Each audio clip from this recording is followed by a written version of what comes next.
बॉलीवुड अभिनेत्री मधुबाला की एक्टिंग और खूबसूरती पर लोग कायल थे। उन्होंने अपनी फिल्मी करियर में कई सुपरहिट मूवीज दी।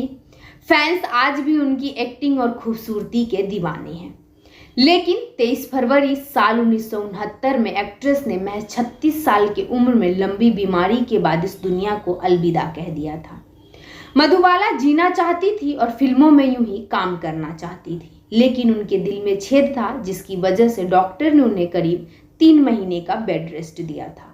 लेकिन वो कंटिन्यूसली मूवीज में ऐसे ही काम करती रही। खबरों की माने तो फिल्म मुगले आजम के शूटिंग के दौरान अभिनेत्री को जंजीर से बांध दिया जाता था और दिन भर यूं ही जंजीर से बंधी रहने के बाद जब फिल्म की शूटिंग शाम में खत्म होती थी तो उनके हाथ नीले पड़ जाते थे।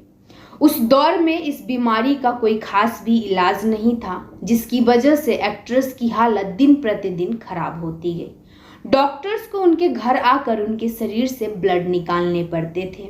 मीडिया रिपोर्ट्स के मुताबिक उस वक्त मधुबाला फेफड़े के बीमारी से भी जूझ रही थी। हर 4-5 घंटे में उन्हें ऑक्सीजन देना पड़ता था। अगर ऐसा नहीं होता था तो उनकी सांसें फूलने लगती थी।